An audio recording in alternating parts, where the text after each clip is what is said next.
Zona Cero. Nuestros monográficos habituales y dedicados por entero hoy a los templarios, ese juicio final dedicado a esta orden de monjes guerreros, del que ya dimos buena cuenta en un programa anterior, y que vamos a seguir porque teníamos a punto de ser incinerado alguno de Jacques de Molay. Queremos saber los pormenores de esas acusaciones, queremos saber cómo llegó a la hoguera y sobre todo esa famosa maldición en la que emplazó a un rey y a un papa, nada más y nada menos. ¿Qué tal, Carlos Canales? Buenas noches. Hola, buenas noches. Bueno, ya veo que estás aquí con tu cruz bermeja y eso es buena señal, ¿no? Bueno, no sé yo, dado lo que... Me empieza a ver humillo por ahí. ¿Qué tal, Jesús Callejo? Buenas noches. ¿Qué tal? Muy buenas noches. Bueno, estás a punto de proferir una maldición, ¿eh? Sí. Bueno, en el momento que me toquen los perreles con las llamas, me refiero.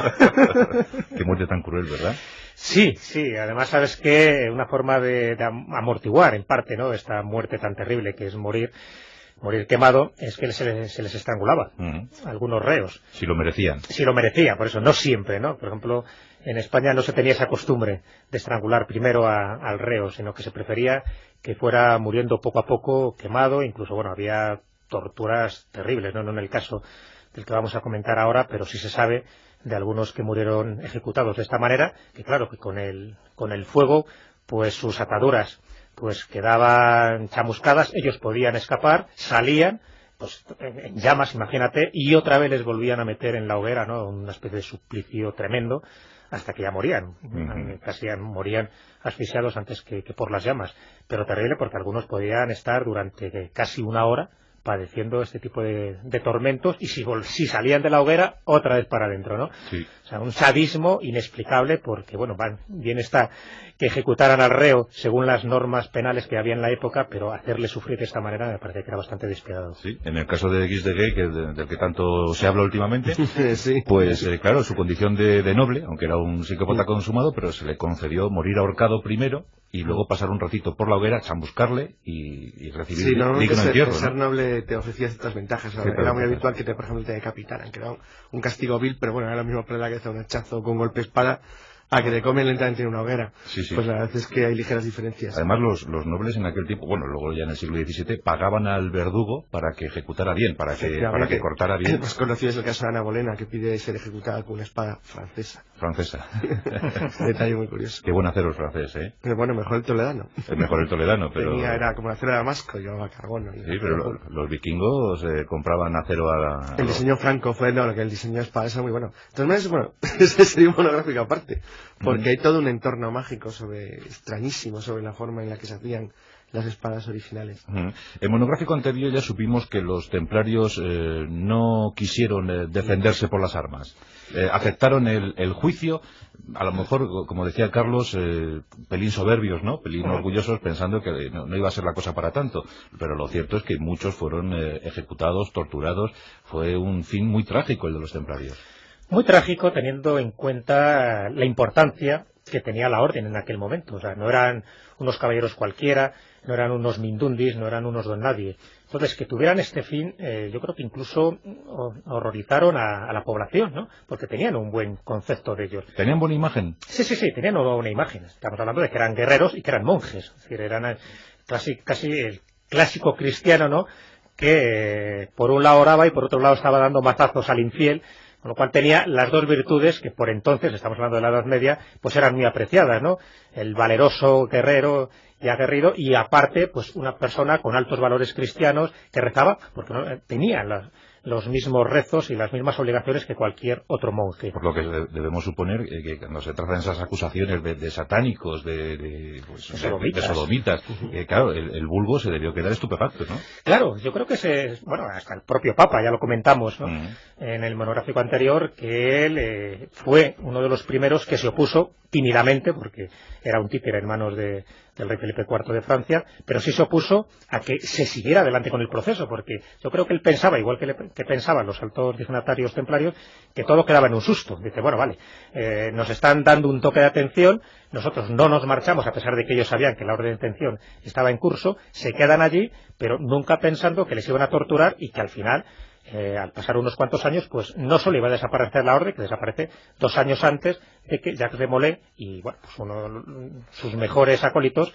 mueran quemados en París. Nadie lo podía imaginar, pero a través de los acontecimientos y cómo va el curso del proceso, y sobre todo por las imputaciones tan graves que les están haciendo, hacen dudar, yo creo que incluso a la misma población, diciendo, bueno, al final son adoradores del diablo, como así se pensaba, diciendo que adoraban al Baphomet, que eran sodomitas y que prácticamente se les podía aplicar todo tipo de aberraciones y de burradas y barbaridades, que fueron poco a poco creyéndose, porque estamos hablando de que desde 1307 hasta 1314, que es cuando mueren, pasan muchísimo tiempo para leccionar a la población y crear un estado de conciencia global a favor, en este caso, de la monarquía francesa, para intentar justificar, entre comillas, todo lo que les estaban haciendo. Sí, hay dos cosas que hay que tener en cuenta porque son tremendamente diferentes a como serían hoy en día. La primera es lo que ha dicho Jesús, la lentitud del proceso de los procesos, porque tienen como varias fases que comienzan, pues como es evidente, con la orden de detención de Jacques de Molay y de los templarios en Francia, pero que acaban efectivamente 7 años después. Durante todo ese tiempo hay que tener en cuenta que para la población de la época, el que te acusaran pues de apostasía, de ultraje a Cristo, de ritos obscenos, de sodomía o de idolatría, en el caso del Baphomet que ha citado Jesús, era lo más grave que alguien podía concebir. Por lo tanto, eso le permitía a la monarquía francesa ganar tiempo para hacer dos cosas que eran fundamentales para los intereses de Felipe el Hermoso. La primera cuestión era evidente, es decir, convencer a la gente de que no había nada bueno en defender a los templarios, que en realidad no solo eran orgullosos, soberbios y malos caballeros, sino que además hacían todo tipo de barbaridades de las que se les había acusado. La segunda, fundamental, convencer al resto de los estados de la cristiandad, a los soberanos, de que podían apoderarse impunemente de las riquezas del temple exactamente igual que lo que pretendía hacer el rey de Francia. Eso no fue una cosa tampoco tan sencilla. Vamos, que el rey de Francia necesitaba apoyo moral, ¿no? No, lo que necesitaba fundamentalmente es que viera que todo el mundo se daba cuenta que no pasaba nada. Sí. Pero hay que tener en cuenta que las detenciones, por ejemplo, en España, por ejemplo en Castilla, es bien conocido el caso de la Torre de la Sangre, que de los caballeros, donde el temple los caballeros se niegan a rendirse. Es decir, hay dos cuestiones fundamentales. En Francia los templarios no eran una amenaza militar. En España lo podían haber sido, relativamente. De hecho, cuando se empeñaron en resistirse a algún sitio, la cosa estaba complicada, como lo que había sido en Chipre, que eran sus dos fronteras militares. Sin embargo, lo que es cierto es que si el rey consiguió demostrar que era bueno, es decir, que era fácil y sencillo el apoderarse de todas sus encomiendas, bailíos, extensiones territoriales, de todas sus riquezas en general, eso le ayudaría muchísimo a evitar el que se pudiera llegar a hacer algún tipo de resistencia organizada frente a su pretensión de condenarlos después de un proceso. Aunque Jacques de Molay fue ejecutado en 1314, 2 años antes esto ya estaba finiquitado, ¿no? Sí, claro, antes desaparece la orden. Es verdad que siempre hay como ciertos errores pensando que la orden desaparece cuando muere Jacques de Molay. En absoluto. 2 años antes, en 1312, en el concilio de Vienne, en Francia, la orden del temple es suspendida. Estamos hablando del 22 de marzo, que es cuando ocurre este evento, ¿no? Ya, por supuesto, antes... Perdón, suspendida sin condena, que luego veremos sin condena, exactamente. Y bueno, pues eso, sus impuestos en tierras castellanas son transferidos a la Orden de Santiago, aunque la mayor parte de los bienes del temple pasan a disposición de Fernando IV el Emplazado, que también se le llama así por esa maldición. Hay toda una historia, ya contamos una vez cuando hablamos de Jaén y de Martos, pues todo lo que le ocurrió a Fernando IV el Emplazado, que juega un papel importante sobre todo en estos últimos momentos de la Orden del Temple, ¿no? El hecho es que el pontífice Clemente V otorga pues ese inmenso patrimonio que tenía el temple en aquel momento a sus principales enemigos, que eran los hospitalarios. Esto ocurre pues un poco más tarde, el 28 de marzo. Recordemos que el 22 de marzo es cuando se disuelve oficialmente la orden a través de este concilio de Vienne. Y bueno, y a partir de ahí ya la orden no existe como tal, todavía Jacques de Molay sigue vivitricoleando, ya poco le quedaba, ¿no? Pero es cuando ya se empieza a fraguar el principio del fin. Es decir, ya hasta los más optimistas, a partir de 1312, saben que la orden ya está condenada. Ya. Debemos entender que desde 1307 Jacques de Molay está encarcelado. Sí, no, por supuesto, desde luego, desde ese momento él no sale, desde ese famoso fatídico viernes 13, que ya comentamos, desde el 13 de octubre de 1307, él ya está, bueno, pues incluso sufriendo distintas penas, distintas torturas. Él confiesa todo lo que le imputaron en su momento, y Carlos acaba de comentar, pues eso de renegar 3 veces de Cristo, escupir 3 veces sobre el crucifijo. Eso lo acepta. Eso lo acepta, que se desnudaba en un lugar secreto y al neófito pues le besaba in posteriori partes spini dorsi, fíjate qué forma de decir. Donde la espalda pierde su casto nombre. Exactamente. Y también decía que en el ombligo y en la boca. Sí.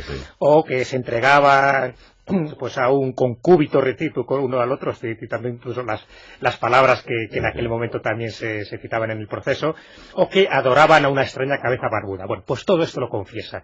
O sea que, y él se retrata, ya digo que convence también a sus amiguetes, ¿no?, a sus acólitos y a los maestres, para que también hicieran lo mismo que él, pues para tener por lo menos una integridad en sus declaraciones. Pero a partir de 1312 ya digo que la cosa se empieza a poner muy mal, porque para colmo dan sus bienes a los principales enemigos suyos, que eran los hospitalarios. Y entonces empiezan ya a ocurrir demasiados acontecimientos, ya van todo como demasiado rápido, hasta el punto de que un año después, en 1313, ya que hay que desmentir algo que también se comenta de una forma como muy popular y se divulga, que es que Guillermo de Nogaret muere en 1313. No es víctima de esa maldición a partir de 1314, que siempre casi siempre se mete en el mismo saco tanto a Felipe IV el Hermoso, a Clemente V y a Nogaret. En absoluto, muere un año antes, además, ya digo que es el cómplice del inquisidor general Guillermo Imbert, y fallece en circunstancias inexplicables, por lo menos así dice la crónica, no se sabe muy bien, pero el hombre le da un patatús y desaparece de la escena política. Y fíjate qué curioso que ese mismo año, en 1313, también muere otra de las personas que más daño hizo a la Orden del Temple, que es el monarca Fernando IV, el emplazado, como ese supuesto castigo divino por ese juicio que hizo en la villa de Marcos, ¿no?, contra los hermanos Carvajales. Y a partir de ahí es cuando se inicia el proceso contra el último gran maestre del Temple, que es Jacques de Molay, es decir, la última fase de ese proceso, que sería en el año 1314. Hay que tener en cuenta una cosa muy importante. Jacques de Molay, cuando finalmente rechaza, es decir, de nuevo, es decir, cuando una especie de acto de dignidad dice que no, que él confesó bajo tortura y que lo que había dicho no es cierto, y de nuevo asume la postura de gran maestre de la orden, él sabía perfectamente lo que había ocurrido, lo que le iba a ocurrir, porque no todos los templarios habían seguido ese principio de unidad de acuerdo, sino que, por ejemplo, en 1310, después del concilio provincial de Sens, 45 caballeros templarios franceses declararon que sus confesiones lo habían hecho bajo tortura y que era falso todo lo que se decía de ellos. Por supuesto, los quemaron a todos al día siguiente. Pero eso demostraba que la intención del rey era bastante clara. Hay también que tener en cuenta que, curiosamente, Felipe el Hermoso no tuvo tampoco un especial interés necesariamente en matarles porque sí, porque a los que sí aceptaron la confesión, incluso en algunos casos, los que consideran que las acusaciones eran menores, fueran o no fueran falsas, se impartió una especie de orden para que pudieran ser aceptados en los monasterios sin ninguna violencia contra ellos. Lo que quería es quitarlos del escenario, eliminarlos. Es algo muy parecido a lo que ocurre, la diferencia de lo que ocurre en Aragón y Baleares frente a lo que ocurre en Castilla.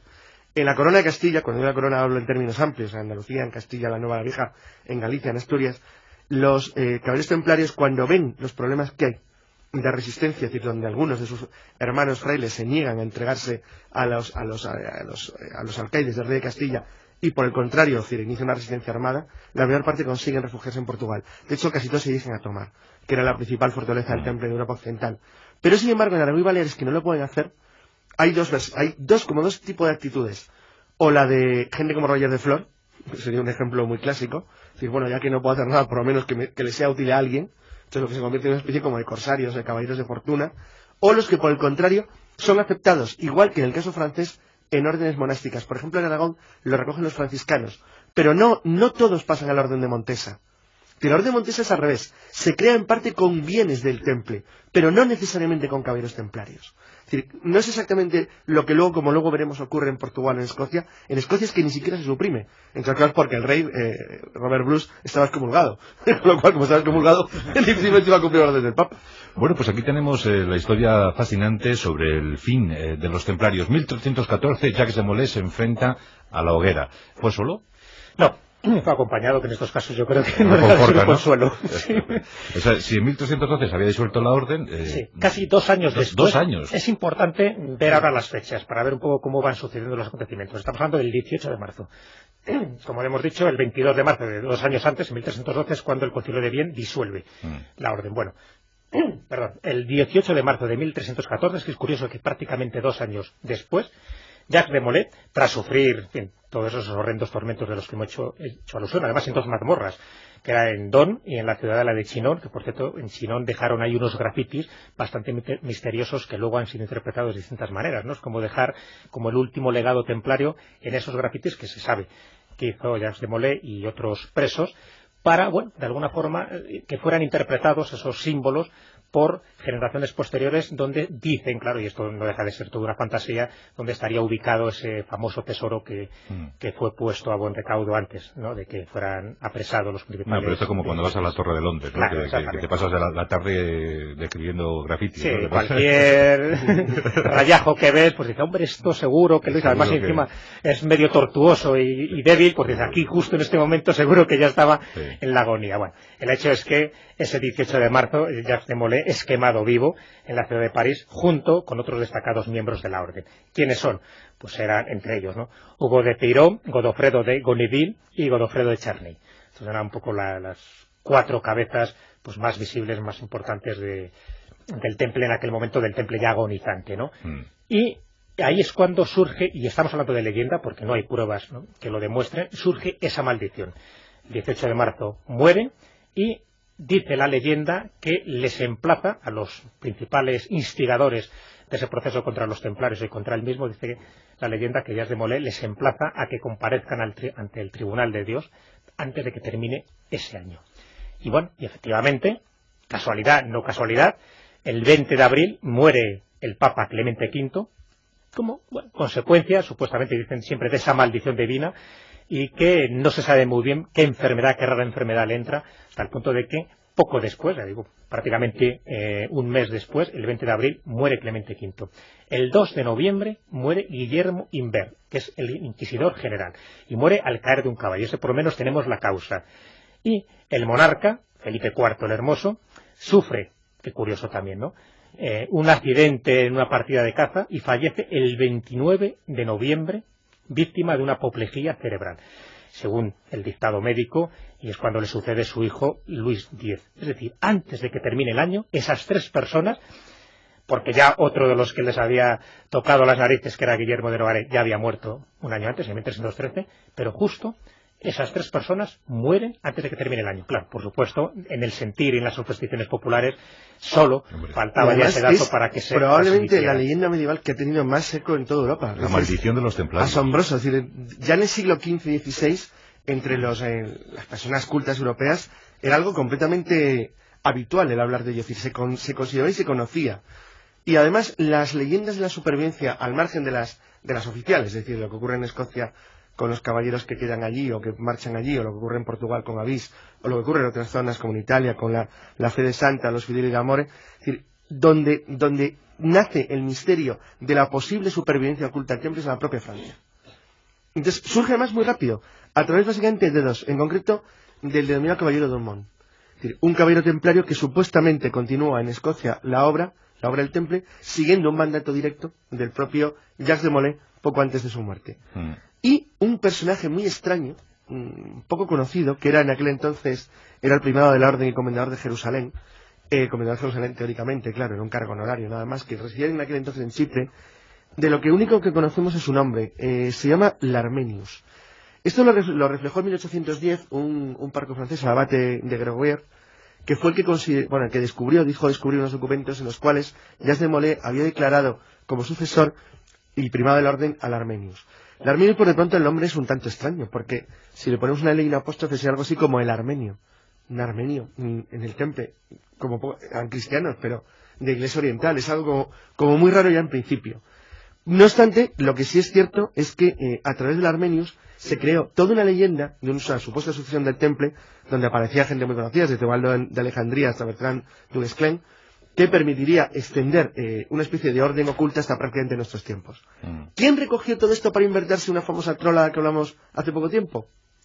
Los que crearon la precesión. De ahí viene una de sus grandes fuentes de inspiración. Es decir, de las leyendas medievales que sí que son reales, de que había existido un templo oculto que de alguna manera se había arrastrado a nuestros días, aprovechando que realmente los otros templos que sí continuaron de manera formal, con otro nombre, como es el caso de la Orden de Cristo, que es el más conocido en Portugal, tuvieron una vida que tenía como una especie de destino marcado en el tiempo. Es curioso, la Orden de Cristo existe hoy, pero desde la República en Portugal es laica, que ya no es una orden religiosa. Y en el ritual masón, ¿verdad?, en el escocés, sí, tenemos en graduación el caballero templario, ¿no? De hecho, dicen que cuando nace este rito masónico, en el año 1717, por cierto, un día de San Juan, un 24 de junio, pues comentan que todos los antecedentes, toda la base esotérica y mistérica, pues procede de la extinguida Orden del Temple. De hecho, se comenta una cosa muy curiosa, también es una leyenda, ¿no? Por supuesto, ahora estamos hablando de leyendas y de fuentes sin confirmar, por decirlo así, pero 4 años después de que muera Jacques de Molay, en el año 1318, se dice que más de 3.000 caballeros de la Orden se reúnen en Spoleto, en el norte de Italia, para decidir una cosa para ellos importante, es decir, decidir si conviene vengar a la Orden militarmente, claro, se dieron cuenta de la burrada que habían hecho, o bien perpetuar el secreto, esos conocimientos adquiridos durante esos 200 siglos, siendo esta última opción la que prevaleció. Está claro que no quisieron tomar represalias militares, entre otras cosas porque tampoco tenían el número de miembros suficiente, pero sí intentaron que se preservara ese secreto, esos conocimientos ocultos, todo ese simbolismo. Hubo un congreso templario. Exactamente, en Spoleto, en el norte de Italia. Digo, esos 3.000 caballeros 4 años después, 1318. Ya digo que no deja de ser una leyenda que podría tener su cierta realidad. Y a partir de ahí es cuando seguiría esa especie de linaje esotérico de aquellos que decían ser descendientes directos de Jacques de Molay o de otros templarios, hasta, bueno, pues eso, convertirse parte, ¿no?, de esos conocimientos en la orden masónica de este rito escocés que se generaría en el año 1717 y que tiene que ver pues con toda esa diáspora de templarios que van a Escocia y que tiene también mucho que ver con la capilla de Roslin y con ese secreto supuestamente americano donde procedían sus riquezas. Es decir, eso nos llevaría por otros derroteros. Pues hemos averiguado cosas interesantísimas en este monográfico, hemos acompañado a Jacques de Molay a su momento final en la Tierra, pero también nos hemos quedado con la cosa del misterio, ese misterio que sigue todavía planeando en el mundo que sigue a los templarios como algo enigmático, algo trascendental, y como custodios de vaya usted a saber qué. Yo creo que, yo creo que hemos sido de los primeros que hablamos en España de Oak Island. Sí. Está a la venta la isla. Deberíamos de pegar un repasillo, sí, por eso, y además tenemos que contar un día novedades. Muy bien. Pues perfecto, Carlos, toma, para ti este lingote de plata. Pesa, Si le das la vuelta pone Made in USA. Sí, mira, tiene incluso el simbolillo del dólar. El simbolillo del dólar. Toma, para ti, Jesús, te voy a dar esta cabeza jíbara. Sí. Hombre, no es el Baphomet. Sí, porque esto de Made in Taiwan es un poco sospechoso.